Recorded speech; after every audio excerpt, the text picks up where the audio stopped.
cut off from the rest of Europe by the end of the Ice Ages, and island people found themselves trapped in a battle with the elements for their very survival. Little did they know that their descendants would eventually unite their island home and go on to found an empire that would one day claim ownership of a quarter of the globe.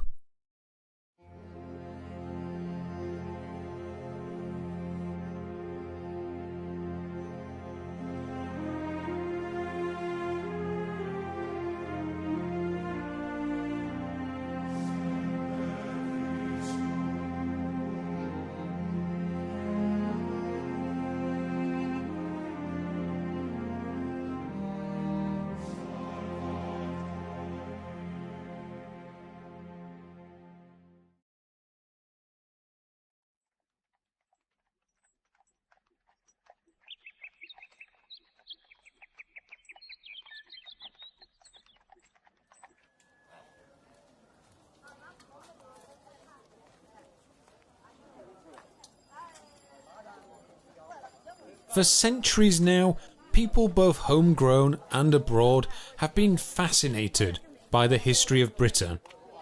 Even from their earliest schooling, British children are taught the great stories of the past. Here we learn of Henry VIII and his 6 wives, or of the tumultuous events of the Norman Conquest. We are taught of the reign of the great Tudor Queen Elizabeth I and her unfortunate cousin Mary, the Queen of Scots. We are taught of her son James, the first king to rule over all of Britain, and the troubled reign of his son Charles, whose struggle with Parliament would end in civil war.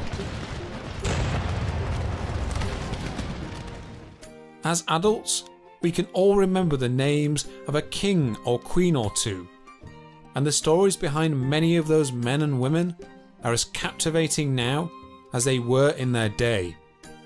But what do we know of those times before there even were kings or queens? Britain has been around for a long time, and its people have weathered the Ice Ages, not to mention competition from wild creatures and even a foreign invasion or two. But going by what many of us are taught in school, these times before kings or queens, well, they might never have happened. Let's take Stonehenge for example.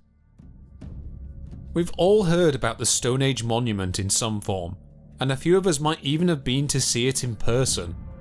But what do we really know about the people who built it, or any of the other great Stone Age landmarks? And what do we know of the people who came even before them? Well, that's where things get a little complicated. You see, looking at history as a succession of kings and queens, whilst a tad predictable at times, does have one big advantage, and that's that there are plenty of records for us to go by. Even chronicling earlier times, like the centuries when much of Britain was under the thumb of Rome, has one important advantage, and that can be summarised in just one word: writing. You see, these times contain ample written records, both of their history and of the day-to-day life of their people. There's also some evidence of writing to be found on the coins of the Celts, who dominated Britain prior to the arrival of Rome in the 1st century AD.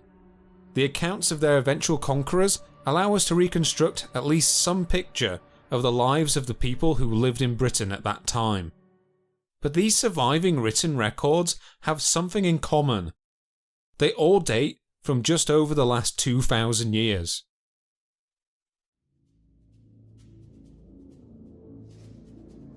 Now on face value, 2,000 years might sound like a while, but even this great length of time is only a brief snapshot compared to the time that people have been living in Britain. If we are to go on the visible record alone, then this time before writing seems to us a dark age, with the only evidence of human activity being in the form of those great Stone Age monuments that still remain standing. That's because to the builders of Stonehenge and the people who came before them, writing wasn't just a rarity, it simply didn't exist. Few of us today can imagine a world without some form of written language. Yet people have lived on this island for far longer without writing than they have with it. Before anyone had even thought of kings or countries, British farmers were lifting standing stones to mark the passage of the seasons. And before we learnt to farm, or to tame the wolves with which we shared the land, hunters were following the trails of the great beasts of ancient Britain. And if we go even further back, before we ever had the tools to tackle such large prey, people were still alive and thriving in island Britain. And in fact they have been, since before it was even an island. To help us understand the beginnings of humanity in Britain, we have to go back much further than 2,000 years. Thankfully, there is an easy starting point. You see, for a long time there seemed to be an agreement amongst archaeologists that human residency in Britain had a fixed limit. This was all down to one single catastrophic event, a massive change in the climate of Europe that was thought to have made life for humans in Britain all but impossible.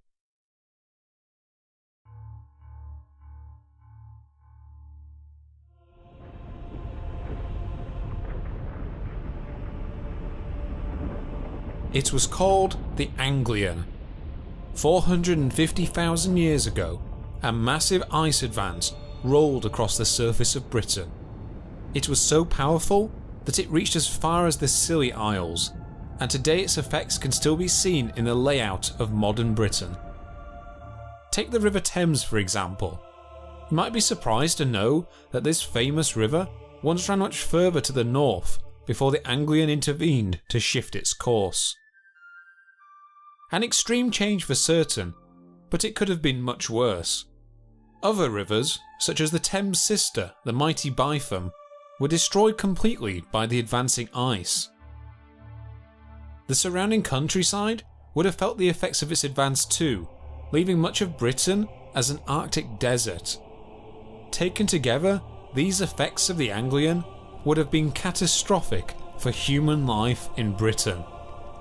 The fossil record bears this out, and from what we can tell, there will be no evidence of human activity for the better part of the next 50,000 years. But in the last decade or so, this idea of a hard limit to human life in Britain has taken something of a knock.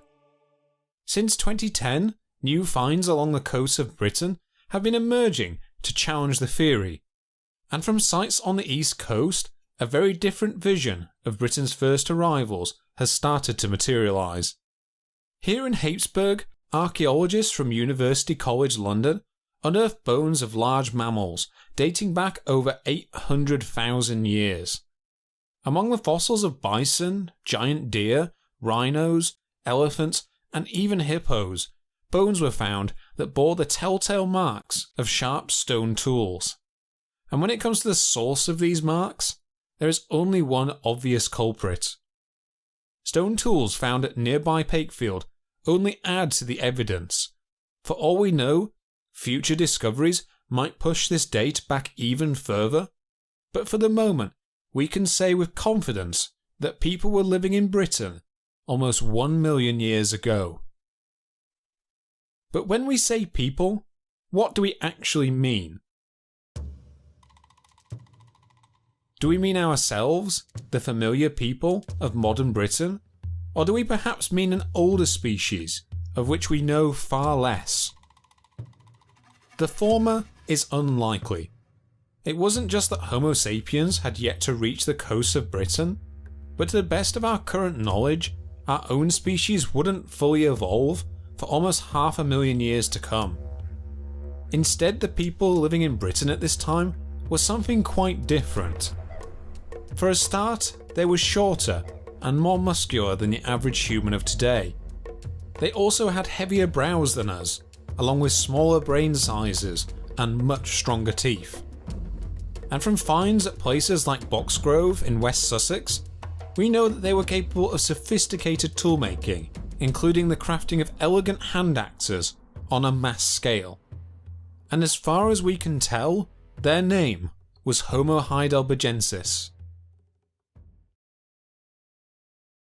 Yet for all their tool-making proficiency, many anthropologists now think that Homo heidelbergensis may not have been quite the hunters that we might expect. That's because in the world these early humans inhabited, there were far more capable hunters to compete with.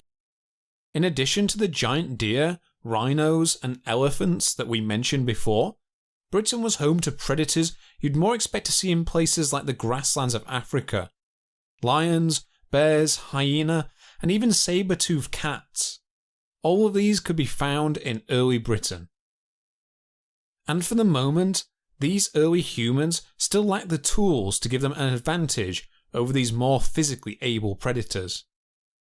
But it is as scavengers that Homo heidelbergensis would have been in its element. For a start, they were well equipped for the scavenging lifestyle. Like modern humans, Homo heidelbergensis might not have been the fastest of animals around, but they were great long-distance runners. This ability to cross great distances without expending too much energy may well have allowed them to arrive on the scene before other scavengers appeared.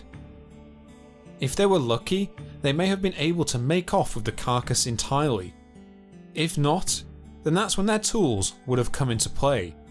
Rather than focus on the flesh of the carcass, which other creatures may have already claimed, these people could have used their hand axes to remove the long, marrow-filled leg bones from the kill.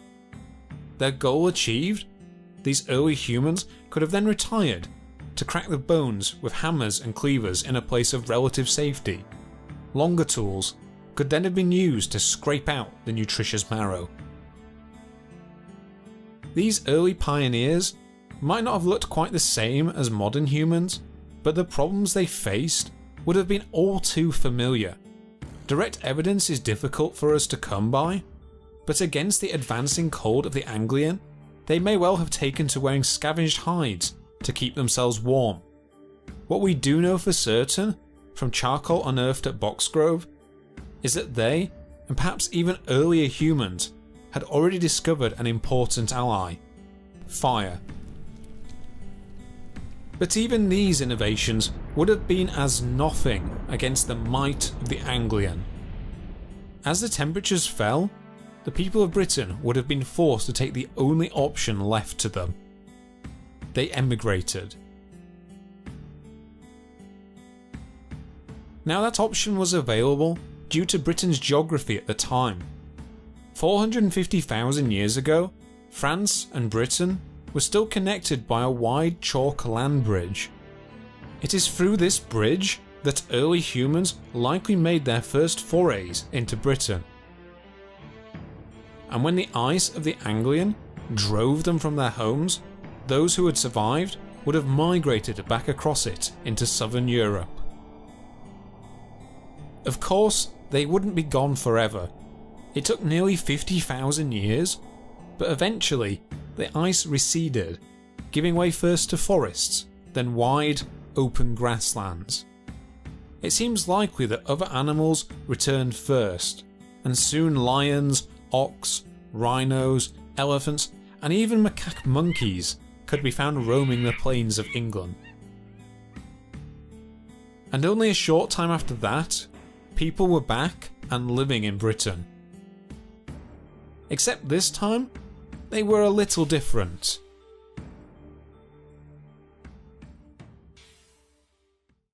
A startling find at Swanscombe in the 1930s found the pieces of a skull dating back nearly 400,000 years. Compared with Homo heidelbergensis, these bones paint a picture of a shorter, stockier creature, barrel-chested, and better adapted to the cold of northern Europe. The Neanderthals had arrived in Britain. We may never know for certain where the exact separation between Homo heidelbergensis and these newcomers occurred, but it is likely that the process had at least been going on for the last couple of 100,000 years. The skull of the Swanscombe woman is still archaic when compared to later Neanderthal finds, and it might be that the line between the two populations was not something they would have realised themselves. But what we can talk about with more certainty is what they brought with them. Given the tools we saw before the Anglian, we might expect these newcomers to have come bearing hand axes, perhaps more refined than Britain's earlier visitors. But to the surprise of many, there is a distinct lack of these tools to be found in the fossil record at this time. Instead, we see crude flakes and choppers, most of them irregular and a far cry from the sophisticated stoneworking of earlier humans. Archaeologists have debated to this day exactly what this means. Was it that these people simply didn't know how to make hand axes? Or did they just willingly give them up in favour of simpler tools? If we go by another discovery found at modern day Clacton-on-Sea, it might be that they didn't need them at all. There is still some debate about the exact nature of the wooden object unearthed at Clacton. Was it a spear, as other finds around the time at Schöningen in Germany suggest? Was it something more mundane, like a digging stick, or something more versatile, such as a javelin? If it was a weapon, was it hurled through the air to bring down prey, or instead jabbed at cornered beasts at close range?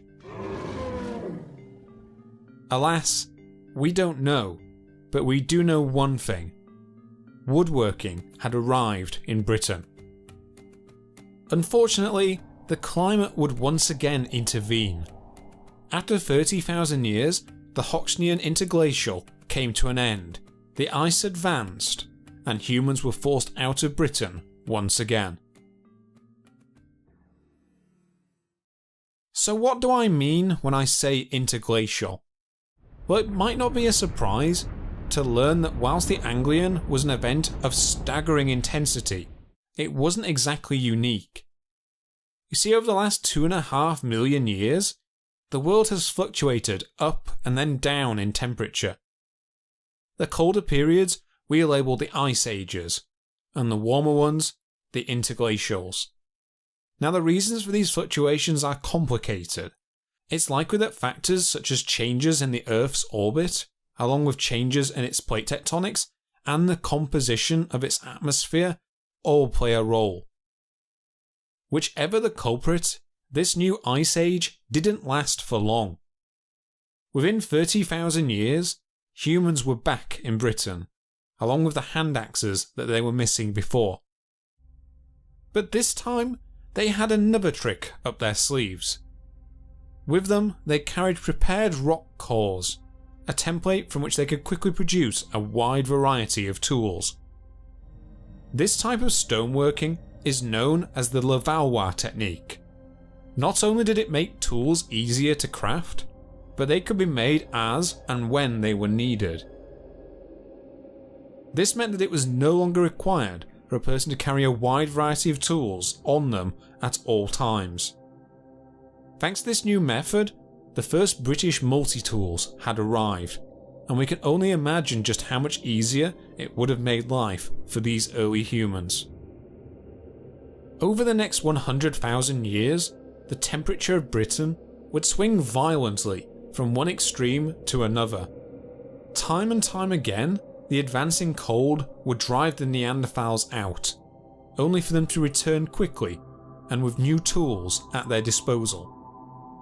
But despite this, the archaeological record seems to show a decrease in overall stone tool manufacturing around this time.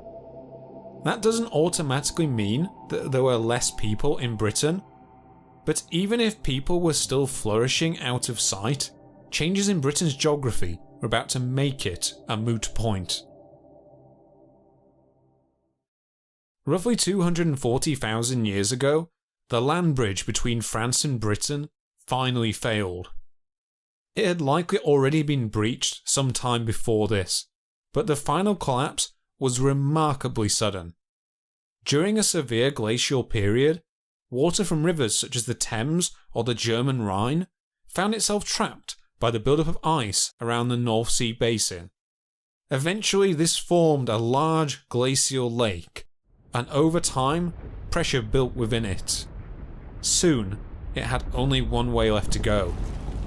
The result was the destruction of the chalk ridge, and the birth, or at least a widening, of the Straits of Dover. By the time the ice had receded, the mainland route to Britain was gone. Those that remained existed only fleetingly, and from what we can tell, some animals made it back across in time. Many, like the horse or the hyena, never made it back to Britain during this time. But despite this, others did appear for the first time. Take for example the wolf, who emerged in the hyena's absence to take its bone-crunching place. Now the signs seem to suggest that early humans were one of these lucky few who made it back, but as the millennia go by, there is less and less sign of their presence. Finally, around 180,000 years ago, facing severe glacial conditions, they seem to have deserted Britain entirely, and they wouldn't return for over 100,000 years. Now that in itself may seem counterintuitive. You see, as severe as these glacial conditions were, they had largely subsided by 120,000 years ago. Britain warmed again, producing pleasant forests, which were home to an eclectic selection of wildlife. They read like a jumbled list, as if someone took animals from modern Europe and Africa and simply threw them together at random. Creatures like the reindeer, bison, lions, hippos, deer, and bears all could be found living in Britain at this time. This combination of ample prey and good weather would have been an easy fit for human life. And yet, there is no evidence of human habitation around this time.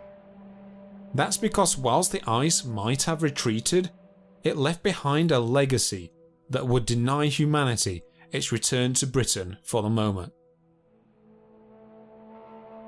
Simply put, ice melting produces water, and ice melting on such a scale acted to raise the sea levels around Britain.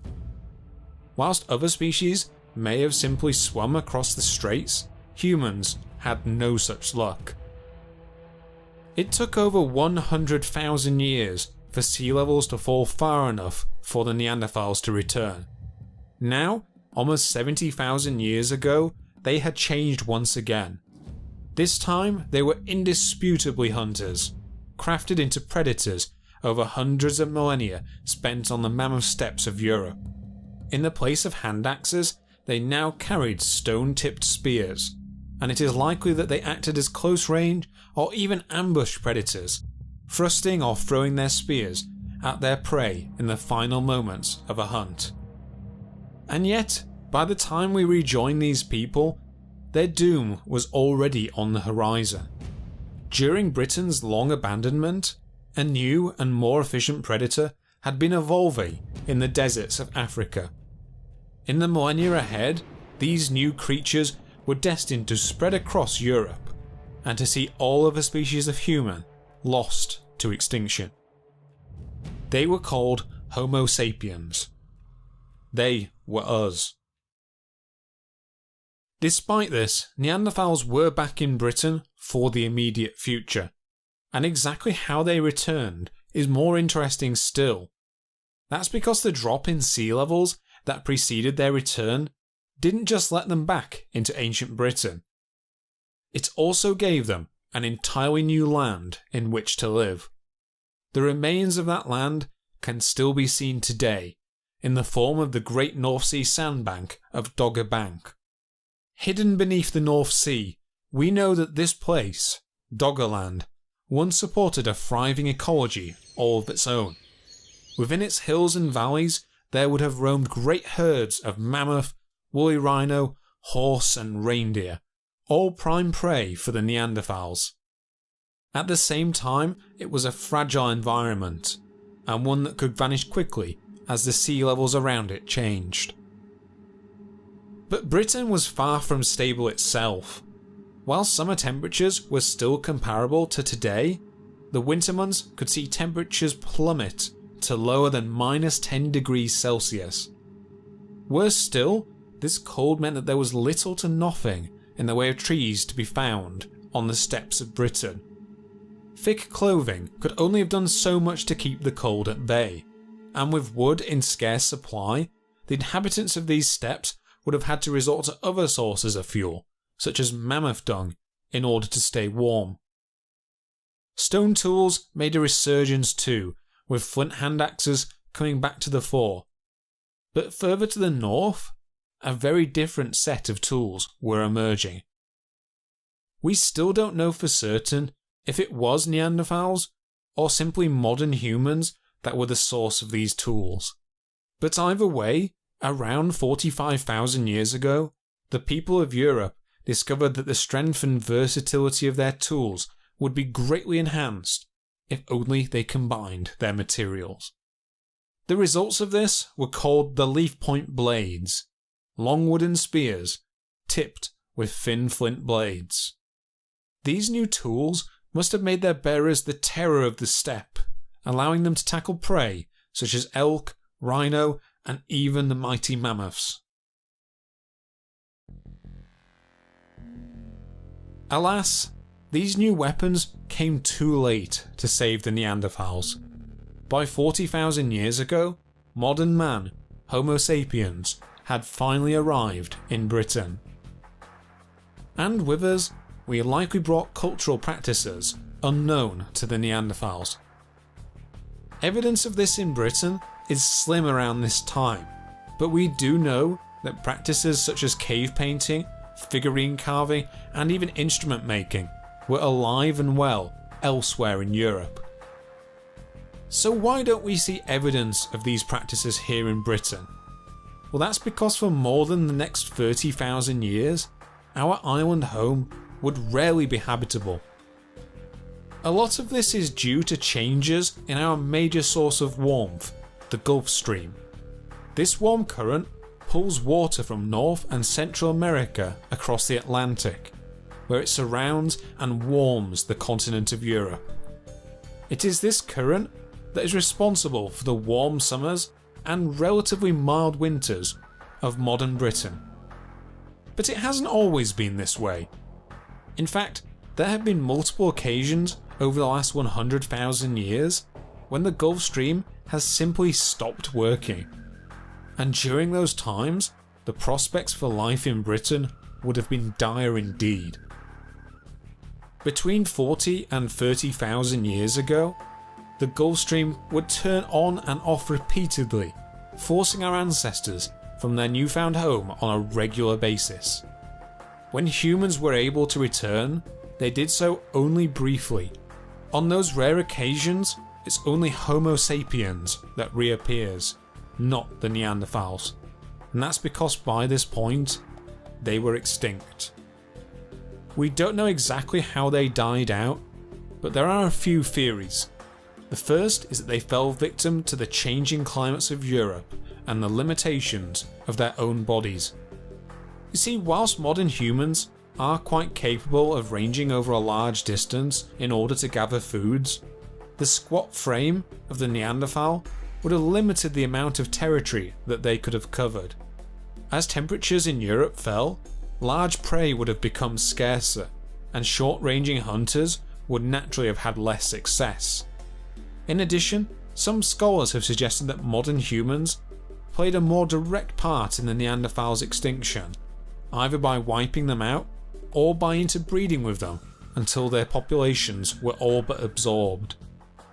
The latter of these two theories has been lent more credibility in recent decades, with the discovery that portions of Neanderthal DNA are alive and well in the modern human genome.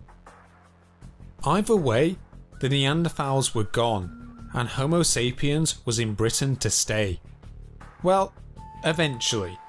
Over the next few thousand years, the climate would oscillate from one extreme to another.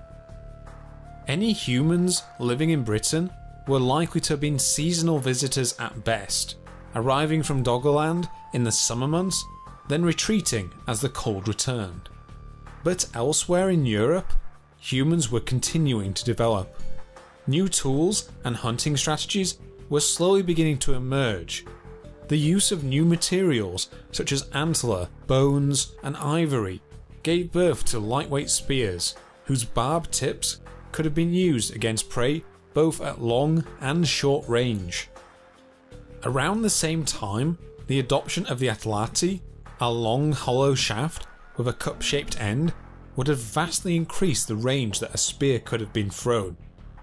Fishing also became a viable food source, as the occasional return of the Gulf Stream would have brought new fish breeding grounds to Britain. With these innovations, semi-permanent camps, such as those found in Central and Eastern Europe, also would have begun to appear, and amongst their remains we find signs of new cultural artifacts. Widespread carving of beads, necklaces, and even enigmatic Venus figures are all in evidence from around this time. And although burial of the dead was nothing new by this point, we had started to craft more elaborate burial rites, which would one day climax in the great megaliths of Stone Age Britain. Finally, the climate stabilised.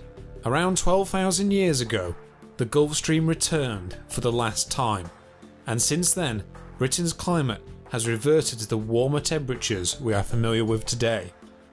People slowly returned to its shores, and this time it was permanent. The Holocene, a new human epoch, had begun. In typical human fashion, we brought even more refined weaponry with us to Britain. Faced with new forest hunting grounds, projectile weapons such as javelins, harpoons, and even the bow and arrow originate from around this time. And on top of this, humanity had a new ally on their hunts.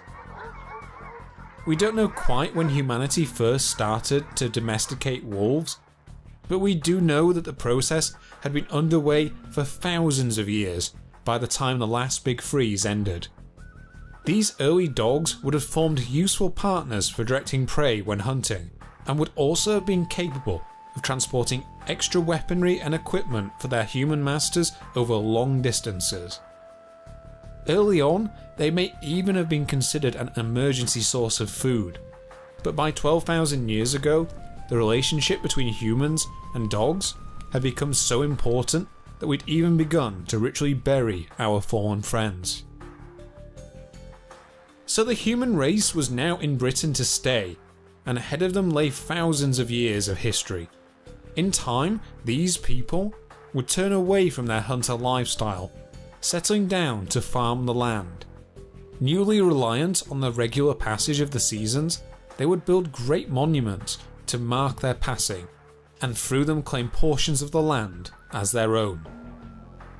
At times, many of these native peoples of Britain would be all but replaced, but their advances and their traditions would persevere. Eventually tribes and then nations would emerge amongst them, along with the threat of invasion and foreign rule. But before we can get to any of that, ancient Britain still had one cataclysmic event left to undergo. Skipping forward to 8,000 years ago, Doggerland, which had connected it to the rest of Europe for thousands of years, finally came to a watery end. There are good reasons for Doggerland's demise. The low-lying area had always been susceptible to changing sea levels, and it wouldn't be surprising to learn that it had been slowly eaten away by the rising waves.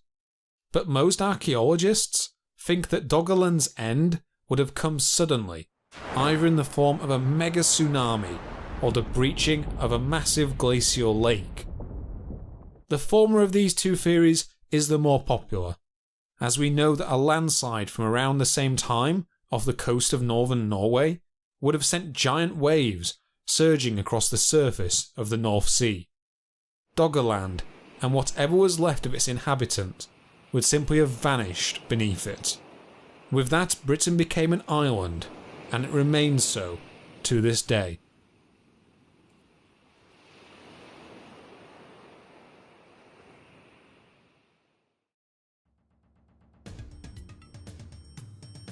Next time on the Histocrat.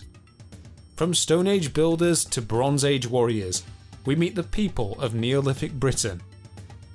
Here we learn the motivations of the craftsmen behind the extraordinary stone monoliths of the time. On top of that, we experience Britain's first housing boom, and for the first time witness a darker side of humanity emerge, as ancient warfare arrives in Britain.